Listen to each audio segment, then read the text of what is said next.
Hermanos, gracias por la bendición y la oportunidad de estar con ustedes en esta mañana, un poquito calurosa, ¿no?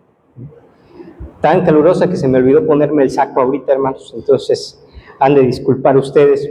Pero vamos a las Sagradas Escrituras, Salmo 119, versos 89 al 96.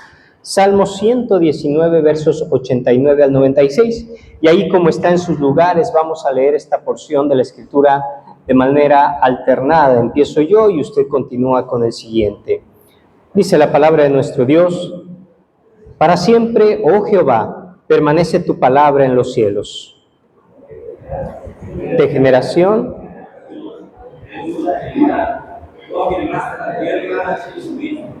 por tu ordenación subsisten todas las cosas hasta hoy, pues todas ellas te sirven. Si tu ley no hubiese sido escrita, ya la nación hubiera nacido. Nunca jamás me olvidaré de tus mandamientos, porque con ellos me has vivificado. Tuyos soy los mandamientos, porque he buscado tus mandamientos. Los impíos me han aguardado para destruirme, mas yo consideraré tus testimonios. Perfección he visto fin, amplio sobremanera es tu mandamiento. Amén. Amados hermanos, el día de hoy me han pedido que la predicación vaya enfocada hacia la palabra de nuestro Dios. Y creo que hace referencia precisamente a que este es el mes de la Biblia, comúnmente conocido y popularizado de esta forma entre las iglesias. Y lo que enfatiza este texto, este Salmo 119, es precisamente la palabra de Dios. Creo que todos hemos en algún momento, si no leído todo el Salmo 119, por lo menos alguna sección, como aquella que dice: lámpara es a mis pies, ¿qué? Tu palabra, y lumbrera a mi camino.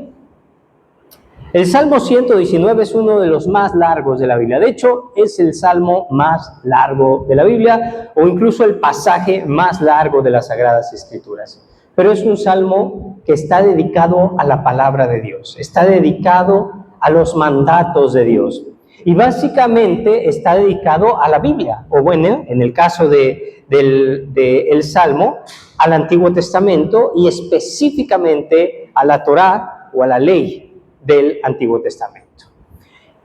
Sin embargo, este pasaje es muy especial. Del 89 al 96 habla específicamente, sí, de la palabra de Dios, pero también de la palabra que es la palabra de Dios para la creación. Y esto es muy importante porque a veces olvidamos ese contexto de la palabra escrita que está en el contexto de la palabra creacional. Fíjese usted, versículo 89, para siempre, oh Jehová, permanece tu palabra, ¿en dónde? En los cielos. Especialmente del versículo 89 al 91 habla de esa palabra. Voy a leer esos versos. De generación en generación es tu fidelidad. Tú afirmaste la tierra y subsiste. Por tu ordenación subsisten todas las cosas hasta hoy, pues todas ellas te sirven. Volvamos al verso 89. Para siempre permanece, oh Jehová, tu palabra, ¿en dónde? En los cielos. Ninguno de nosotros, creo yo, va a decir que hay una Biblia gigante allá en los cielos, ¿verdad que no?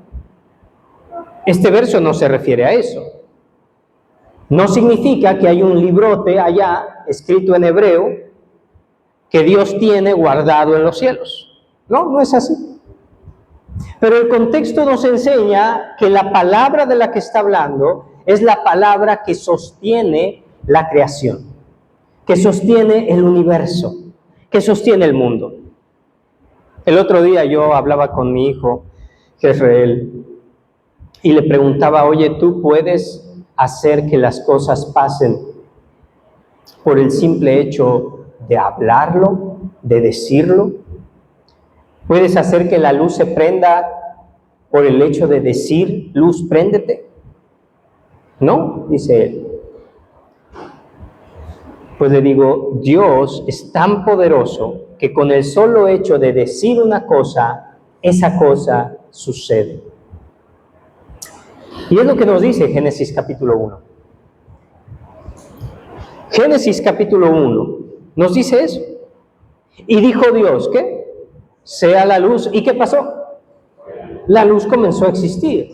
Y no dejó de existir. Dios es tan poderoso que por el simple hecho de decir algo, eso ya existe y no tiene que volverlo a decir para que siga existiendo, sino que esa palabra es válida y sostiene el universo hasta este momento.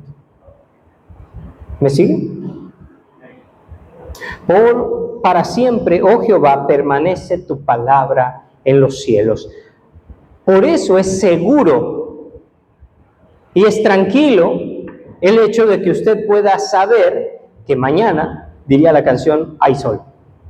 ¿Vale? ¿Por qué hay sol mañana, hermanos? Porque Dios ha puesto su palabra que gobierna sobre la creación. Usted sabe más o menos cuándo va a haber lluvias en la ciudad, por las estaciones que Dios ha puesto. Y eso es gobierno de Dios sobre su creación. Y mire usted puede estar tan confiado en esa palabra de Dios que gobierna su creación, que es el decreto por medio del cual Dios hace que todo lo que sucede, suceda, que dice el versículo 90, de generación en generación es ¿qué? Tu fidelidad. Tú afirmaste la tierra y subsiste. De generación en generación es tu fidelidad. Los cerros, los montes que están ahí van a seguir por el poder y la palabra de Dios. La tierra que hoy nos sostiene, allí va a seguir. ¿Por qué? Por el poder y la palabra de Dios. ¿Por qué usted puede construir una casa? ¿Por qué usted puede edificar? ¿Por qué usted puede planear a futuro en esta tierra? Porque de generación en generación es su fidelidad. Y la fidelidad no es nada más que Dios es fiel a sí mismo, es que Dios es fiel a su palabra, a lo que Él dijo. ¿Cuántas veces ha roto usted una promesa, hermano? ¿Verdad que sí? Varias veces. No le preguntemos al esposo o la esposa mejor, ¿no? Porque entonces van a recordar cosas que no queremos que recuerden. Pero Dios dijo en Génesis capítulo 9, mientras el mundo exista, no cesarán la siega y la siembra, el frío y el calor.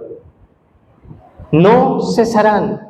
¿Por qué? Porque yo he puesto mi palabra de por medio, la palabra que gobierna todas las cosas, y yo soy fiel a esa palabra. Soy fiel a aquello que he dicho.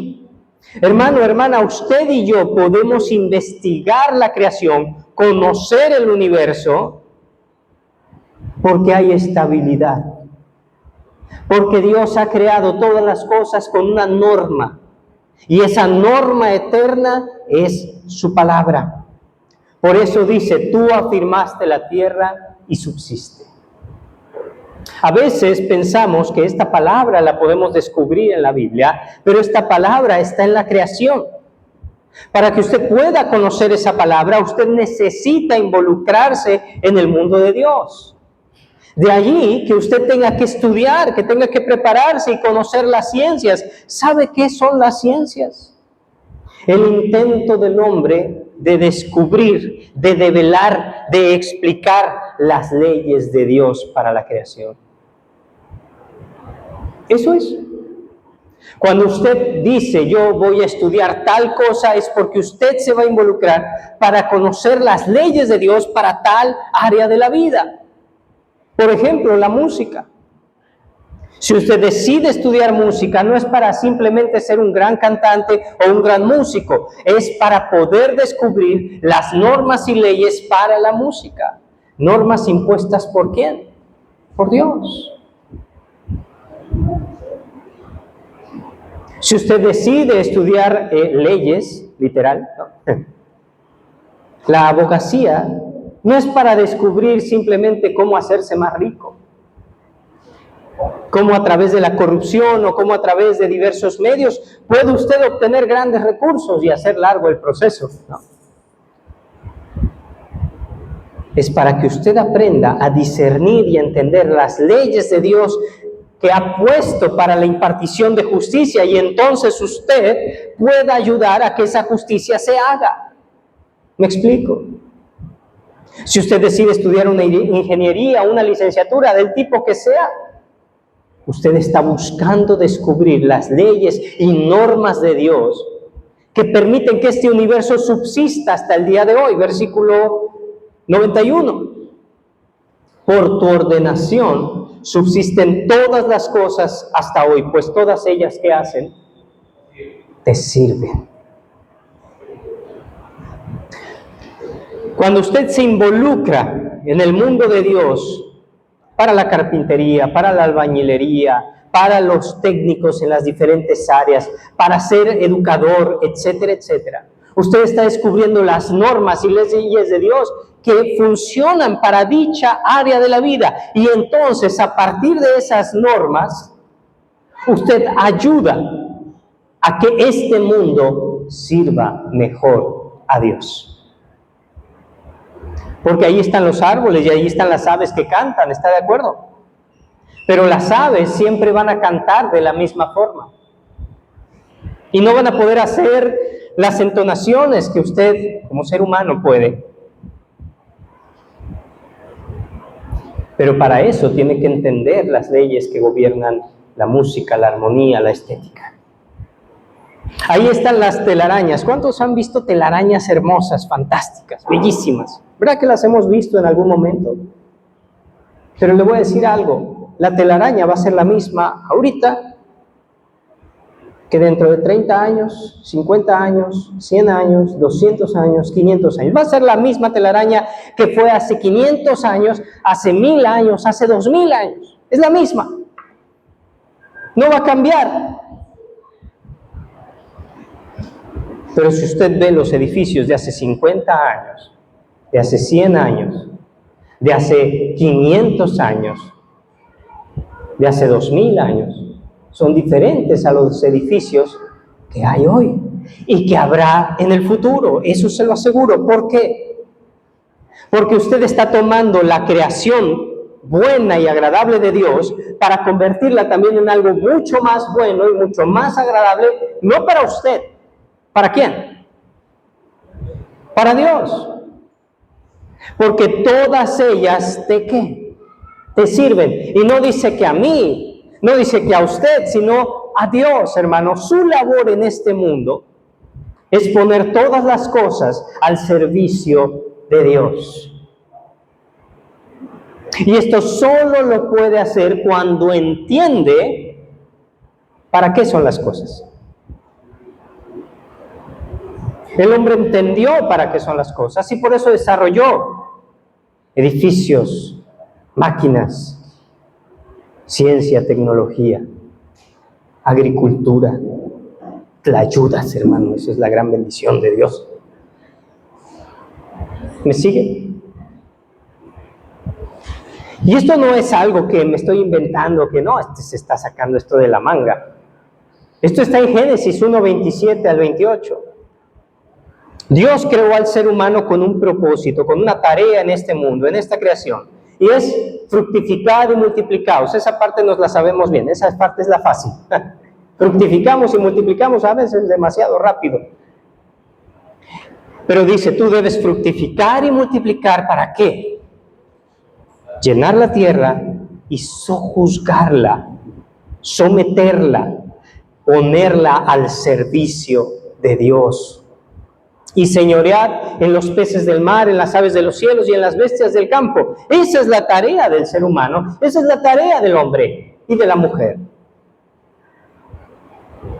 No estamos hechos para habitar entre los árboles con un taparrabos. Estamos hechos para desarrollar cultura, para hacer que este universo sirva a Dios de mejor manera. Sojuzgarla no quiere decir nada más dominarla para que haga lo que yo quiero, no. Sojuzgarla también quiere decir cuidarla, de tal forma que haya continuidad. ¿Me explico? Para siempre permanece tu palabra en los cielos. Y debido a eso, usted y yo nos podemos involucrar en la creación. Y sabemos que lo que hacemos hoy, lo vamos a poder hacer más adelante, porque hay una estabilidad en la creación. Porque esa es la ley de Dios para el universo. Y entonces el salmista da el brinco a lo siguiente. Si tu ley, versículos 92 en adelante, si tu ley no hubiese sido mi delicia, ya en mi aflicción hubiera perecido. Nunca jamás me olvidaré de tus mandamientos, porque con ellos me has vivificado. Y ve cómo aquí cambia ahora el tema. Aunque sigue siendo parte de lo mismo, ya hemos hablado de esta palabra cósmica que gobierna, que desarrolla la creación y que sostiene y que subsiste en todas las cosas de la creación. Pero ahora el salmista dice, ¿sabes qué? En mi vida particular y personal, tu palabra también tiene cabida. Yo como persona moral, como persona responsable, como persona que responde a algo, o a alguien en este caso, también soy dominado y gobernado por tu palabra, pero aquí la llama mandamientos. ¿Se fijan? Y son varios de los términos que utiliza el salmista. Puede ser ordenanzas, ordenamientos, mandamientos, leyes, decretos, estatutos. Son diferentes sinónimos que va a utilizar en todo el Salmo. Y aquí está hablando específicamente que jamás se olvidará de sus mandamientos, de los mandamientos de Dios, de la ley de Dios, en este caso que llamamos moral. Su palabra que está escrita, ahora sí hablamos de aquel libro que usted tiene en sus manos o en la aplicación del celular. No debes olvidar sus mandamientos, porque esos mandamientos son los que te dan vida, son los que te vivifican.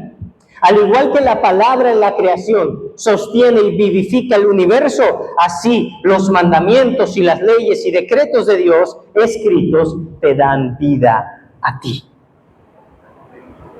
¿Me explico? Esa palabra escrita de Dios es la que ha de sostener también nuestro corazón y nuestra fe. ¿Cuándo? Cuando estamos desanimados, como escuchábamos a la hermana hace un momento. Cuando estamos enfermos, cuando estamos afligidos. Nos dice el médico, tómate esta medicina y mira, vas a estar muy bien. Sí, pero entre tanto, en lo que la medicina hace efecto, ¿o qué tal cuando solamente el médico te dice, no hay cura para tu enfermedad? Solo te puedo dar este medicamento que te va a paliar el dolor. Te va a disminuir el dolor. Pero va a llegar un momento en que ni el medicamento más fuerte te va a hacer efecto. ¿Qué es lo que te va a sostener? ¿Qué es lo que te va a vivificar en esos momentos? Sí, esa palabra creacional que Dios ha puesto en el universo es lo que te mantiene con vida, pero que te da vida en tu corazón, esta palabra escrita. Que nos dice que Cristo ha muerto y sufrido y padecido por nosotros. Si tu ley no hubiese sido mi delicia, ya en mi aflicción hubiera perecido. Y es que la palabra escrita viene a nosotros para darnos sustento, para darnos fuerza, para darnos vida. No sé si usted ha experimentado eso en la Escritura. A veces estamos en un mal momento, en un momento de dolor, de aflicción, de preocupación, de angustia, de incertidumbre, como hace rato hablaba el hermano acerca del trabajo de su esposa. No sabemos qué es lo que va a pasar. Pero esa palabra te dice, yo estoy contigo. No te preocupes por lo que has de comer, por lo que has de beber. Mira a las aves del cielo, ellas no trabajan, no hacen nada, las malvadas, ¿no? Y su Padre Celestial, ¿qué hace con ellas? Las alimenta. ¿Cuánto más no hará contigo, que fuiste creado a su imagen? Hombre, mujer de poca fe. Pero busca primeramente, ¿qué? El reino de Dios y su justicia. Y todas estas cosas, ¿qué va a pasar? Serán añadidas. Tú busca aquello que es más importante, que es el reino, es decir, que Dios se manifieste como rey en este mundo. Ya hablábamos de esta palabra creacional que debemos investigar y debemos buscar que se haga su voluntad en este mundo. Ahora te dice la palabra escrita, que esta palabra escrita debe ser la guía, la lámpara, como la lámpara de un minero, hermanos, que traen aquí arribita su lamparita en su casco. ¿Y qué es lo que hace esa lámpara? ¿Ilumina qué? Lámpara es a mis pies tu palabra y lumbrera a mí camino. Esa palabra escrita va a ser la que te va a ayudar a ver correctamente el camino que debes seguir, a ver correctamente el mundo de Dios. Porque, hermanos y hermanas, en este mundo hay muchos hombres y mujeres que desvirtúan el mundo de Dios. Y que en vez de confiar en Dios, confían en sus propias fuerzas o confían en alguna cosa que hay en este mundo y la convierten en dioses. Versículo 94. Tuyo soy yo, sálvame, porque he buscado ¿qué? Tuyo soy yo, sálvame.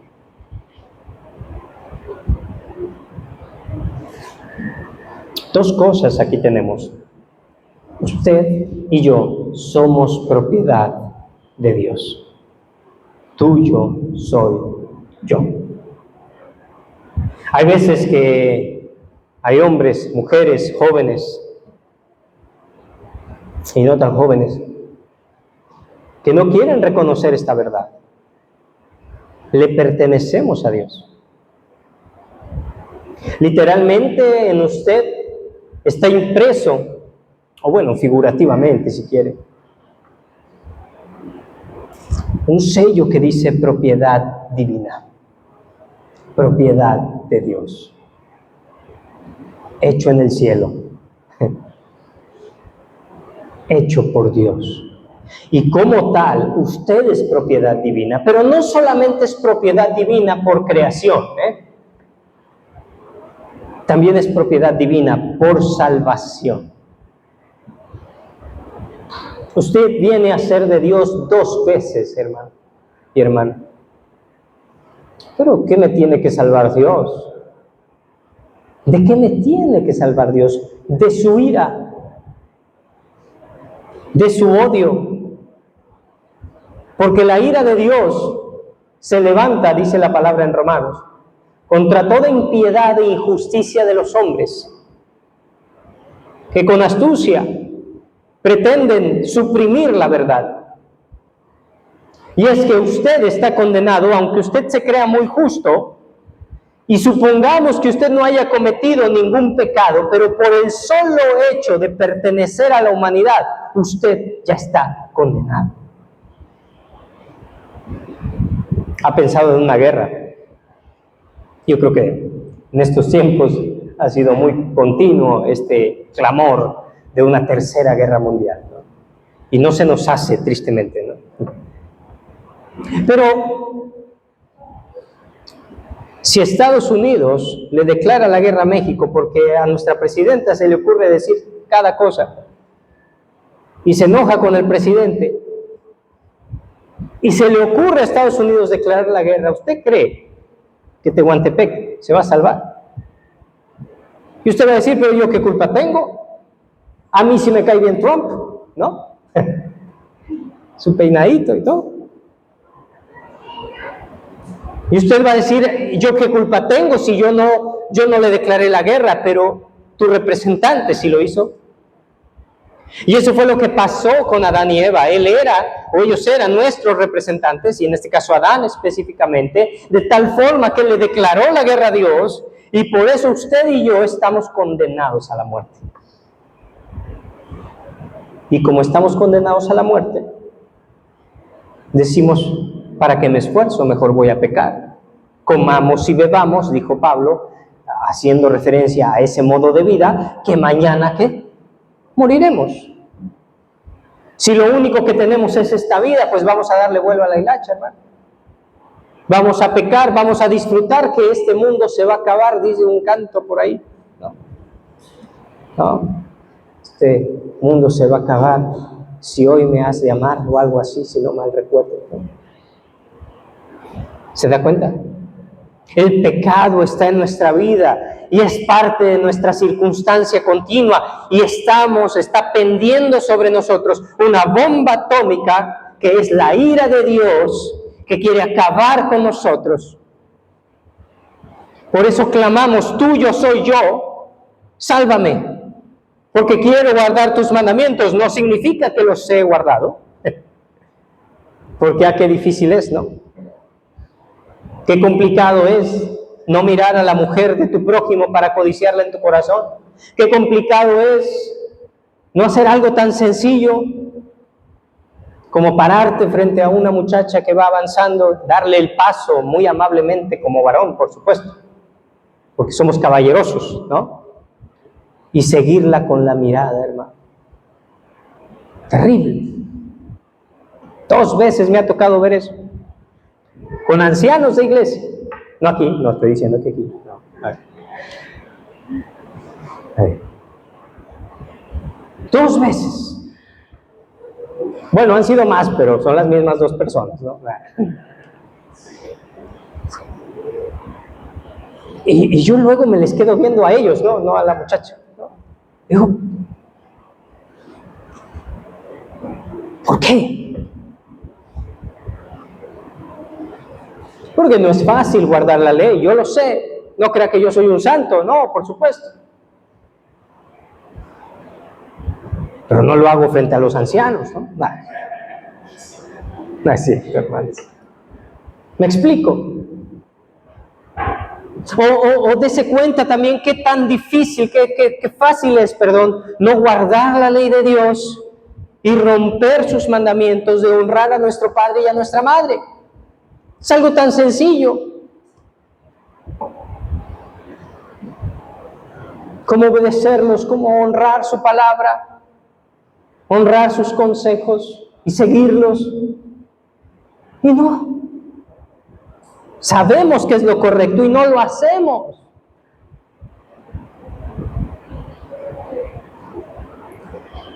Pero dice el salmista, mira, los impíos me han aguardado para destruirme, mas yo consideraré tus testimonios. A veces, cuando estamos en una circunstancia que nos rodea y nos pone contra las cuerdas o entre la espada y la pared, decimos, bueno, ocasiones extraordinarias requieren medidas extraordinarias. Quizá ahora sí puedo robar. Quizá ahora sí puedo acostarme con fulanita o fulanito. Quizá ahora sí puedo hacer esto porque es algo extraordinario. ¿Me sigue? Porque me están rodeando mis enemigos, quizá tengo que buscar la manera de envenenarlos, de matarlos. ¿Se acuerda cuando David estaba en la cueva y Saúl llegó allí y se durmió en la misma cueva que David? ¿Se acuerda? Fácilmente David hubiera agarrado una espada, se le hubiera clavado a Saúl, quitado la corona y dicho, ahora soy el rey. Pero no lo hizo. Por 2 motivos. 1, él era el ungido, dice David. Y 2, la ley de Dios.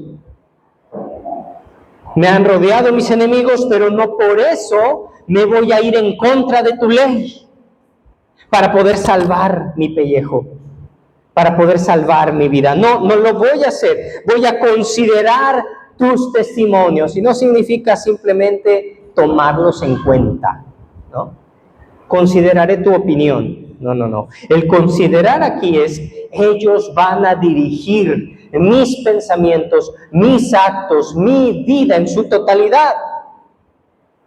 A toda perfección he visto fin, pero tus mandamientos no acaban en sus implicaciones y sus profundizaciones para esta vida. Y le pido que vaya usted a Hebreos, capítulo 1, porque ya hablamos de la palabra creacional. Hebreos está después de Filemón. Qué ayudadota, ¿no? ¿Dónde está Filemón, no? Y cuando usted ve esta palabra creacional, es la primera palabra que dio Dios y que sostiene el universo. Luego viene a nosotros la Escritura, que es la palabra que direcciona nuestra vista. La Biblia funciona como unos lentes, hermanos. Yo ahorita ya los veo borrosos, no les veo los rostros. Bueno, sí se los veo, pero así como poquito borrosillos. Y puedo confundir a un hermano con otro, seguramente va a suceder. Pero cuando los coloco aquí, sigo viendo los borrosos, no, porque no están tan buenos, no es cierto.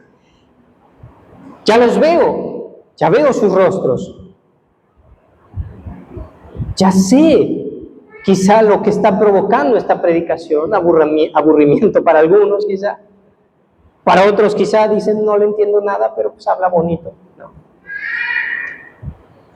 Qué chistoso se ve el hermano con su corbata. Puede ser, no sé. Pero yo lo veo a usted claramente. Lo que pasa con esta palabra creacional es que cuando usted trata de verla, la borra. Está borrosa. La creación está bien, el que está mal soy yo.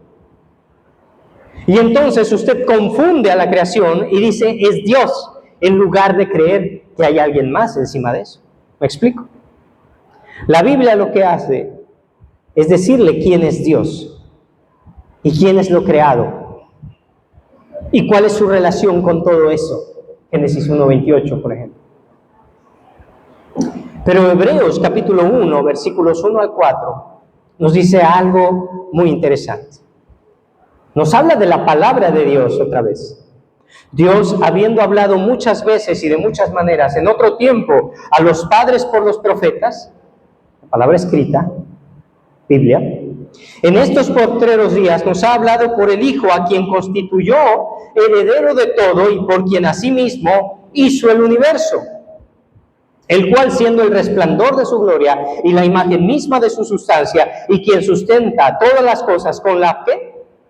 Palabra de su poder, la palabra creacional, habiendo efectuado la purificación de nuestros pecados por medio de sí mismo, se sentó a la diestra de la majestad de las alturas, hecho tanto superior a los ángeles cuanto heredó más excelente nombre que ellos.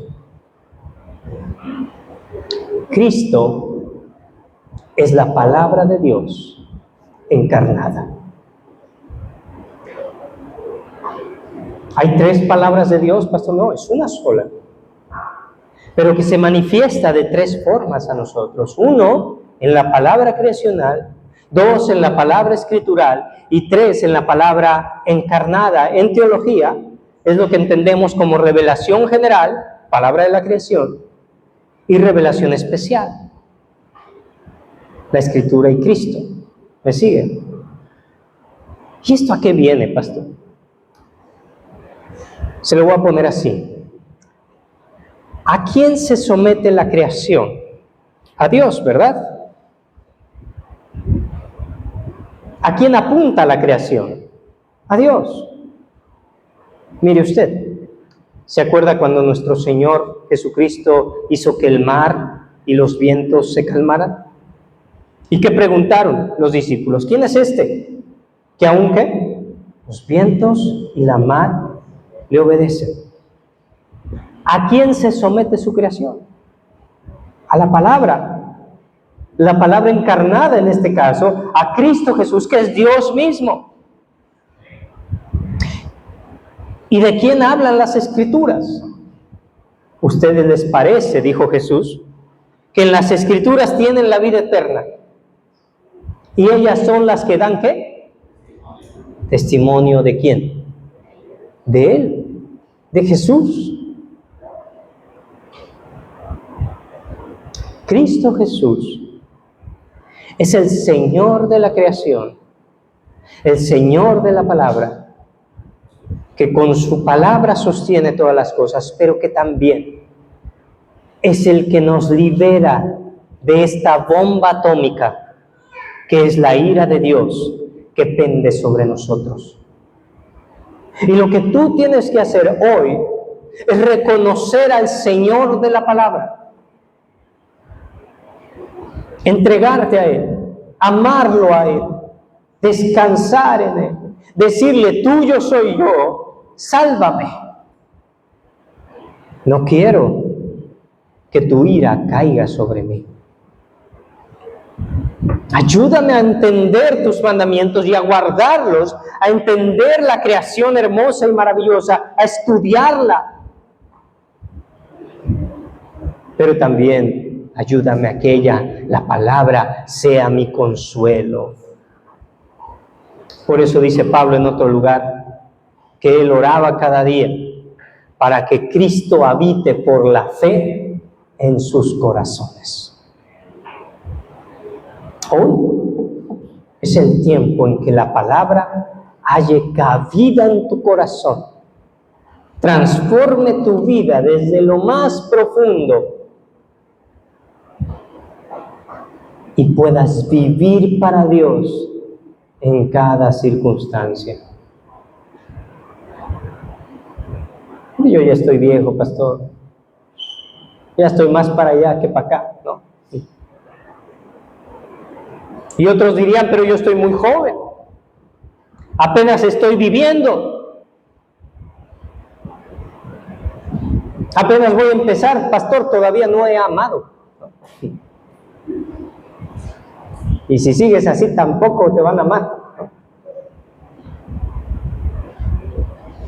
Pero lo más importante es saber que eres amado por Dios. Que la ira no está sobre ti. Que ahora Él te ha cubierto con su gracia, con su misericordia, con su favor, con su bondad. Y eso lo conoces por la palabra escrita, por la palabra de la creación, que Él hace salir el sol sobre buenos y malos. Y lo sabes por aquella palabra encarnada que dio su vida por ti, por cada uno de ustedes y por mí. Y yo sé que es difícil de creer. Yo sé que no es fácil.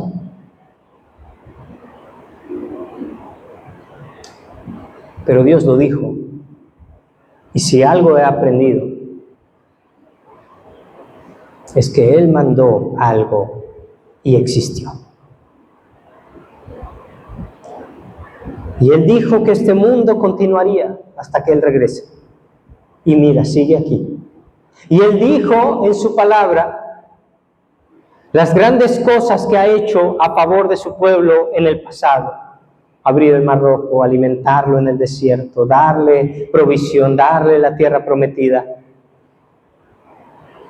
Y si Él me dice que Cristo es suficiente para salvarme, yo lo creo. Créelo tú también. Descansa en Jesús. Descansa en su palabra. Vamos a orar.